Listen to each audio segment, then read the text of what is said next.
pay back everything, okay?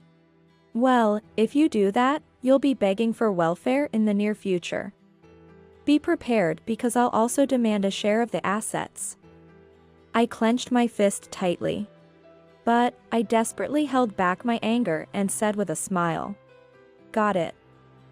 Indeed, such matters do require settlement, right? Then, please make sure to accurately calculate the exact amount of money I've used, okay? Thus, I handed over my address and quickly returned home. Michael might have thought I ran away seeing me like that, but I wasn't running away. When Michael contacts me again, I'll put an end to everything. I had made up my mind. That day came much sooner than expected. 3 days after meeting Michael again. Michael immediately bombarded me with calls. However, upon answering, Michael just repeated the same words over and over. Realizing that nothing would be resolved unless we met and talked, we met once more. That's when Michael said, "Why? Why are you living in such a huge house?" The panic over the phone was because of my house. Standing in front of my luxurious mansion, Michael truly lost his mind. My name is Emily. Currently, I am a 40-year-old housewife. I met my husband, Michael, 6 years ago. Introduced by the president of the company I was working for at the time. The president likes fishing. One day, he went fishing and happened to meet Michael, who had come with a friend. Michael wasn't interested in fishing, so he ended up talking with the president, who had come alone, out of boredom. Learning that he was single, the president thought he might be a good match for me. The reason being, I had lost my parents early on and was completely alone. Feeling sorry for me, the president, who always looked out for me, thought that Michael and I could start a family together. I could not ignore the president's kindness, and when we met, for some reason, he took a liking to me. Thus, we started dating and eventually got married. Now, I have quit my job and become a full-time housewife. Michael was a very kind person. My in-laws were wonderful people, and they welcomed me as if I'm their real daughter. And for me, who had lost my parents, they were like real parents. Michael's home was a 2-family house. The in-laws had built it new when they got married. And one part of the house had been unused since the death of Michael's grandparents. So Michael and I started living there. Although we lived separately, we often saw each other and had a good relationship with the in-laws. However, there was always one discomfort I felt about Michael and his parents' relationship. The fact was, a few years ago, Michael's father became ill and was living in a wheelchair. Michael seemed to show no concern for him at all. For instance, on the day we first met, when we arrived at the designated restaurant, a man in a wheelchair was struggling to overcome a step. I helped him over it. Later, I found out that the man was Michael's father. At that time, Michael's mother had asked Michael to stay with his father while she went to the restroom. Despite being asked, Michael left his father alone and went to the restroom himself. Michael, I told you to stay with your father, didn't I? Though his mother said that, there was no sign of regret from Michael. I felt a moment of discomfort towards him, but being praised, indeed, Emily is a wonderful woman. Even without knowing he was my father, you helped him, made me feel good. And I momentarily forgot the discomfort I had felt. First and foremost, I was not informed beforehand that Michael's father was in a wheelchair. Nor did I understand the choice of a restaurant with many steps. During a meal with 4 of us the other day, when he suddenly suggested, "Why not try climbing mountain?" I was utterly taken aback. In any case, I never felt any consideration from Michael towards his father. Michael, don't you think it's insensitive to suggest such things when your father has difficulty walking? I confronted Michael on the evening he proposed climbing mountain. However, he just laughed. It's impossible for Dad. I know that. It's fine if he doesn't come. Even if he doesn't come, leaving him alone at home is not an option. Proposing a trip he can't even join is just too much. Then, Emily, you can stay and look after him. I was taken aback by his words. No matter what I said, it never seemed to affect Michael. Every time Michael spoke, I felt increasingly sorry towards his father. However, the story didn't end there. Unbelievably, forgetting such a conversation. One day Michael said he was going on a trip with his mother, just the two of them. With Emily here, Dad will be fine, right? He said before leaving. And indeed, he went away with his mother. His mother, thinking I had agreed, said with a smile, Emily, please contact us if anything happens. Thank you for this time. I couldn't say anything and silently saw them off. Then apologized to Michael's father for Michael's selfish actions. Thank you for always caring. It's my fault for being sick, you don't have to worry, Emily. He said this with a smile. His smile brought me some relief, but I waited for Michael's return with unresolved feelings. After that, there were lunches and dinners. Regardless of day trips or overnight stays. Michael planned many trips and went just with his mother. But, I always feel bad for Emily. She would say, but Michael responded kindly to such remarks from her. You're usually taking care of him, right? It's fine once in a while. Emily says it's okay. Of course, I never said such a thing, but I couldn't deny it. Every time they went out, I was left to look after his father and take on his care.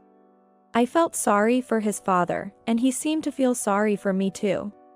Then, 2 years later, his father finally passed away. At the funeral, filled with sorrow, I heard Michael say something unbelievable. Finally we are freed. A wheelchair-bound old man is nothing but a burden. Well, but it was good that someone appeared to take on that burden, so I didn't have to do anything. Seems like Mom was saved thanks to her. Being there was better than not at all. I trembled with anger. To think of his kind father as a burden? Someone to bear it? That was the moment I finally understood what Michael thought of me. He must have had a great time traveling with his beloved mother, ignoring the feelings of his father and me. Even though I wanted children, he would say, I still want it to be just the two of us. But there was hardly any time it was just the two of us. It must have been an excuse. Thinking that caring would be impossible if I were pregnant or had a child. I cried silently, feeling frustrated and pitiful, but it was a funeral. Thankfully, everyone let me be. Of course, his mother didn't mean any of this. At the funeral, his mother's face looked genuinely sad, not like an act. I understand she was happy to be invited by Michael, and she always brought me souvenirs. Of course, my mother-in-law also needs to reflect on her actions. But it seems she regrets them since my father-in-law passed away. However, if Michael had been more thoughtful, he wouldn't have dragged my mother-in-law into such a whirlpool of regret. Ultimately, believing he is the root cause of everything made him even more unforgivable. Since then, we have become a couple in name only. We spoke in front of my mother-in-law so as not to worry her. But when it was just the two of us, we might as well have been heir to each other. Eventually, I stopped caring whether Michael was home or not. After all, he was probably out with my mother-in-law. And now that my father-in-law was gone, there was nothing I could say about it. However, there was a day when Michael was gone, but my mother-in-law was at home. Huh? Mother-in-law? You're not with Michael today? At those words, my mother-in-law tilted her head. What do you mean? Since his father passed away, we haven't gone out together. I've made it a point to say no. What? I told him to cherish you more than me. Michael agreed and said he would be a dutiful husband. I was shocked by her words. Far from being a dutiful husband, we didn't even talk. And yet he had been trying to appear good in front of my mother-in-law by saying such things. I said, I'm sorry to have kept silent, mother-in-law, but there is no love between us anymore. The idea of him being a dutiful husband is ridiculous. There's no way Michael would do such a thing. That's so. Clearly shocked by the truth, my mother-in-law seemed unable to bear it any longer. Even pretending to be happy was a pain. But then, where is Michael going? Every day, every night. He hardly seems to be at home. Indeed. I always thought he was with you. We looked at each other. Now that we realized we both thought he was with the other. The question arose, who is Michael actually going out with and where? That night, when Michael returned late, I confronted him. You're late. Where have you been until this time? Michael paused for a moment, seemingly not expecting to be addressed when it was just the two of us. Dinner, with Mom. Michael mumbled his reply. A clear lie. If he was with my mother-in-law, I wouldn't have said anything. Those words must have come from understanding the situation. But today is an exception. Wasn't your mother-in-law at home? Which mother are you dining with? What's with that tone? You sound sarcastic. Sarcastic? I think the one who lied should be more concerned. I retorted to Michael. Michael, sighing deeply, said to me. Anywhere is fine, isn't it? Just for a rare day off. A rare day off? You hardly come home after work, and on your days off, you're out playing. Ever since your father was alive, you've pushed the caregiving onto me. I couldn't help but raise my voice in anger. It seems Michael has his thoughts on my words. But perhaps he cannot retort because they are true. In desperation, Michael also raised his voice. Shut up. Can't you see I kept you here because my mom likes you? Even though you're no longer needed? If you're going to complain so much, just leave. Such harsh words. But I managed to suppress my anger. Thinking I had nothing to say, Michael smugly said. It's going to be tough, huh? If I left you, a housewife and a loner, you would have nowhere to go, right? But you defied me. I have no reason to support you anymore. The barrage of verbal abuse almost broke me. I do not regret speaking up against Michael. I did not expect him to understand. But to be treated this way is unjust. If you're leaving, that's perfect. There's a woman who wants to marry me. I won't have any trouble even if a woman like you is gone. Are you saying you've been cheating? I couldn't help but respond to those words. Cheating? Don't make me laugh. But you just said there's a woman who wants to marry you. Yeah, I'm serious. It's a good opportunity, so I'll have you leave and remarry. And so, we ended up divorcing. The only one who was always crying and apologizing was my mother-in-law. Her actions making my eyes tear up.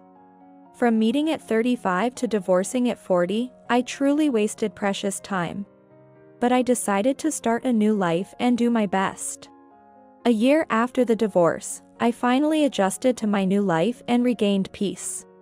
The president of my previous company rehired me, and work was going smoothly. One day, on my way back from work, I stopped by the supermarket. Tired, I reached for a half-priced meal. Then, spotting my favorite cheesecake in the clearance section and stopping, I heard a familiar voice. Thought it was some lowly old woman. I looked up at the voice. It was Michael. Michael shamelessly peeked into my basket and laughed. Lonely, huh? A half-priced meal? What about it? It's none of your business. As I took the cheesecake and started to leave, Michael said. Oh, right. You used Dad's savings, didn't you? Your father's savings? I don't know what you're talking about. Don't lie. You bought things like diapers when you were caring for him, right? I was taken aback by his words.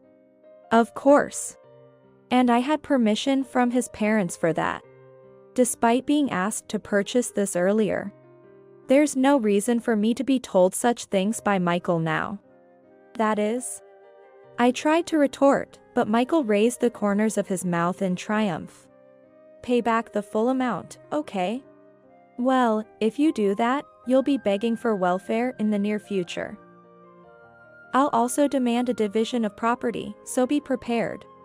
I clenched my fist tightly. However, I desperately suppressed my anger and said with a smile. Understood. Indeed, such matters do need to be settled, don't they? Then, please make sure to check the exact amount I spent, okay? Putting on a brave front. Michael laughed. But I did not take his bait and quickly took out a memo from my bag to write down my address. Also, I'm living here now. I'm sure we'll need to talk and you can call me later. After saying that hurriedly, I handed over the address and quickly went home. Michael might have thought I was running away, but I wasn't. When Michael contacts me next time, I will end everything. I had made up my mind. It was just 3 days after our reunion. I was at work. I noticed that Michael had called me numerous times. With so many calls, something must have happened. Just as I thought that, another call came in. I hurriedly answered the phone, thinking that perhaps something had happened to my mother-in-law. Hello? What's up? On the other end of the phone, Michael shouted loudly. What's going on? I'm in front of your house right now, what the hell is going on? I didn't understand what he meant. But Michael was muttering something frantically, almost in a half-crazed manner. I even felt madness in Michael, but again, I asked calmly. You're in front of my house? I'm not home for work right now. Are you talking about a discussion? I don't care about the discussion. What are you talking about? We were completely talking past each other. I sighed deeply. At least it seemed like nothing had happened to my mother-in-law. It's not working over the phone, let's meet and talk. I'll be home in 3 hours. I looked at the clock and said that, then hung up the phone. Michael called several more times after that, but I ignored all of them. After work, I hurried home, and when I was about to reach my house, I saw Michael. Have you been here the whole time? As if noticing me, Michael approached me with a furious look and raised his voice.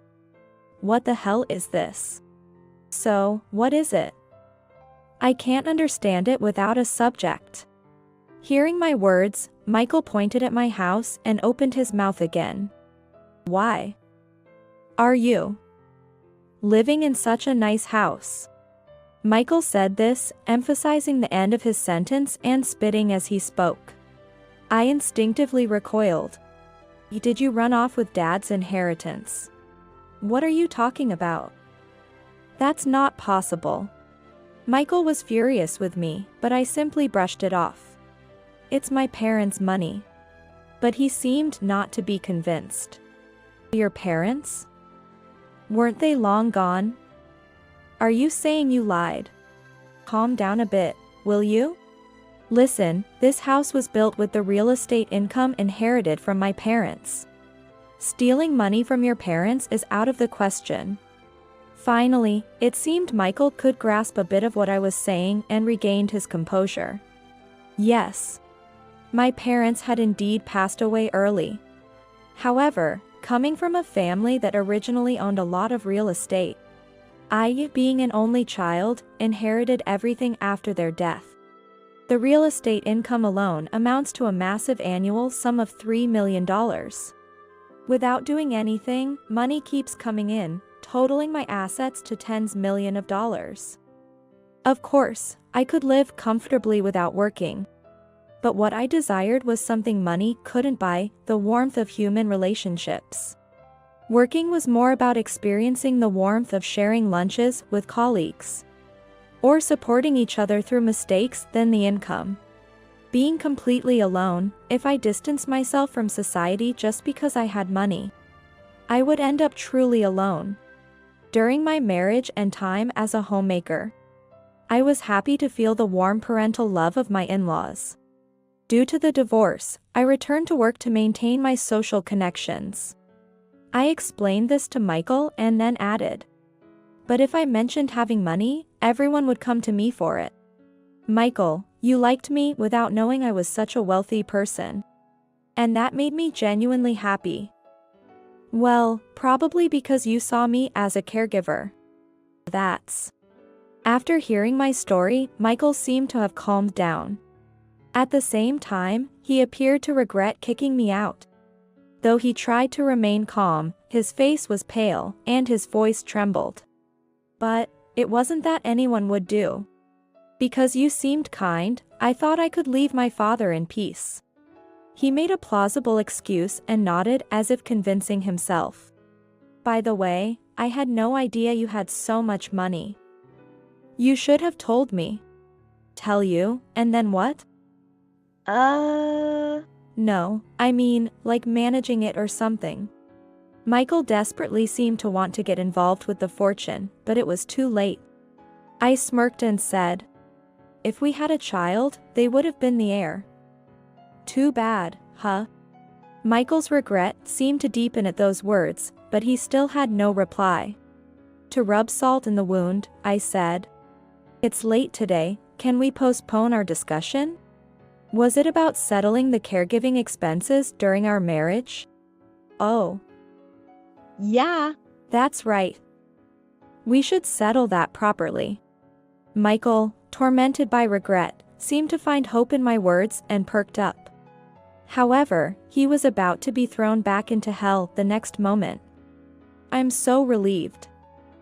I paid quite a bit for your father's hospital bills. If I could get reimbursed, that would help a lot. Huh? Michael was momentarily stunned and turned even paler.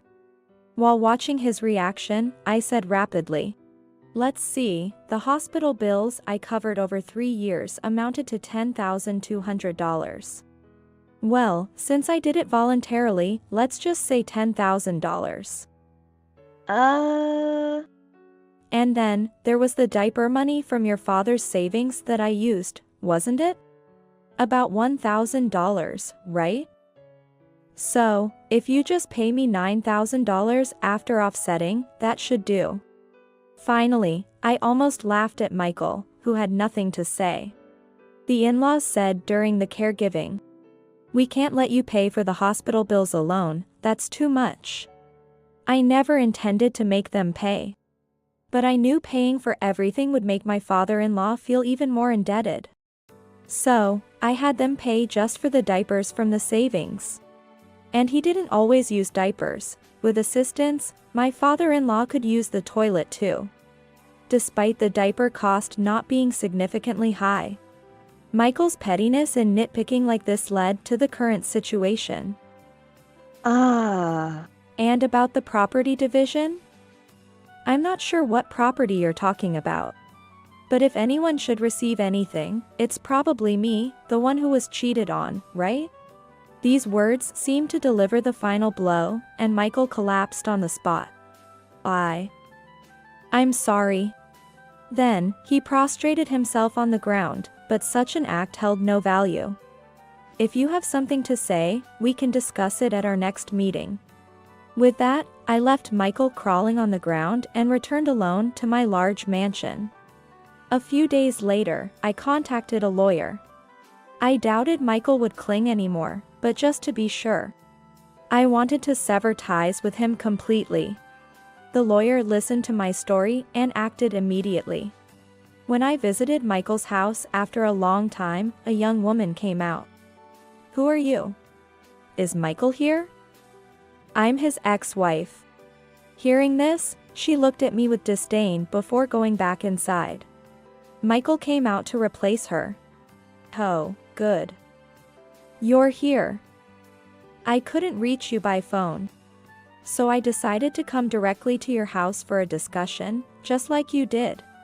As I said this, Michael started to fidget. So, I already apologized, didn't I? What value does your apology have? Weren't you the one who contacted me about settling up? It would be awkward if the neighbors heard us, so let's go inside, shall we? Resigned, Michael moved aside and let me into the house. However, I was shocked upon entering the house for the first time in a year. What is this? The hallway looked as if it hadn't been cleaned for days, with visible footprints on the dusty floor. Moreover, used cardboard boxes were left in the already narrow hallway. Peering cautiously into the living room, the young woman from before was lounging on the sofa, glued to her smartphone, surrounded by scattered laundry. Michael hurriedly closed the living room door, trying not to let me see. Lamey is. Since my wife is here, is it okay if we talk here? It seemed the young woman was Lamey, his new wife. Michael guided me to the entrance and suggested we talk there. I sighed at his words, accepting the situation for what it was. What's with this mess, anyway? I couldn't help but voice my concern. Michael sheepishly smiled and said, "It just so happens we haven't cleaned." But it looked more like a chronic neglect than a one-time oversight. I had many thoughts but decided not to delve too deeply. Getting involved was the last thing I wanted. The lawyer then meticulously compiled the discussed details into a document. The settlement included $9,000 I spent and $20,000 for the property division due to Michael's infidelity, totaling $29,000. Michael, as pale as before, begged for forgiveness on his knees. "There's no way I can forgive you," I retorted. During this exchange, Lamey peeked out from the living room. What is going on? What does she want? Things became complicated. I thought so but realized that if I were to receive the property division, she would not be irrelevant to the situation. The lawyer explained on my behalf to her. Lamey, who had been silently listening to the lawyer's explanation, raised her voice in disbelief once everything was explained. What a pathetic man for being 41. You caused trouble, so just pay up. But. To my surprise, Lamey made a very valid point. I'm truly sorry for the inconvenience. Had I known he was married, I never would have caused such trouble. Then, she apologized to me deeply. The lawyer and I exchanged glances, wondering what was happening. You didn't know Mr. Michael was married? Of course not. I was deceived. It turns out Michael had been dating 20-year-old Lamey under false pretenses, even lying about his age as 35. Lamey said she became suspicious of women's items in the house when she first came after I left, but was misled into believing they belonged to his mother. However, a few months ago, she learned from neighbors that she was indeed the second wife. Unable to forgive the deceit, she asked for a divorce. But Michael wouldn't accept, leading her to abandon household chores. It's my fault for being deceived, Lamey said, glaring at Michael, who just smirked. I couldn't help but feel sympathy for her youth. Can't we do something for her? I'll pay for her, I asked the lawyer. What?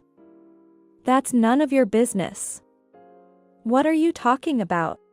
Michael, who had been smirking, suddenly started to panic. It's not unrelated. I lost 5 years of my life from 35 to 40. Do you understand how important those years were to me, a woman without children? She's still young. I don't want her to live a life like mine. My passion seemed to widen Lamey's eyes a bit.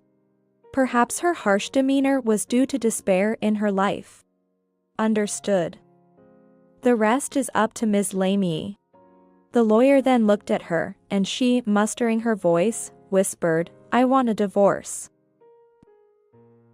Michael collapsed in despair at her words. He had claimed to be serious about her. If he truly was, he should have been honest with her from the start. His mind was likely filled with marrying her and ousting me. Typical of self-centered Michael's behavior. Is someone there? Just as things seemed to be settling, a figure appeared from the back of the house. Mother-in-law. Emily? Seeing me after just a year. The mother-in-law appeared significantly thinner and staggered toward me before sitting down in front of me. Michael really did something terrible. I can't thank you enough for all you've done for us. She repeated words similar to those she said when I left a year ago and began to cry. I fought back tears and asked about her well-being. How have you been? You seem to have lost a lot of weight. Yes. We've been running out of money. Lately, we haven't been able to eat properly. What? About a month ago, the cash card went missing. And we don't have much money left. Glaring at Michael, who was in a daze after being abandoned by Lamie. My stare made him panic. His reaction made it clear he was involved in this. What is this all about? At my shout, Michael flinched. It was becoming clear to me.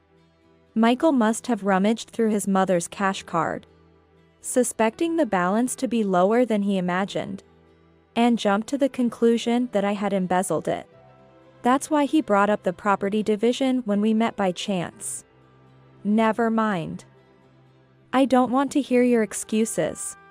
Listening to Michael wouldn't quell my anger. Mother-in-law, would you like to live with me? Hey, what are you saying? Ignoring Michael, I continued to speak to the mother-in-law. In that case, how about going through the adoption process? The lawyer immediately offered advice. I was all for it. The mother-in-law, with tears in her eyes, asked me again, "Are you sure?" Of course. I answered with a smile. Hey, Mom. Don't be deceived by her. You have a son, remember? However, Michael was desperate not to lose his mother. The mother-in-law said, Michael is an important son to me. But Emily was like a daughter to me. I still can't forgive you for driving her away.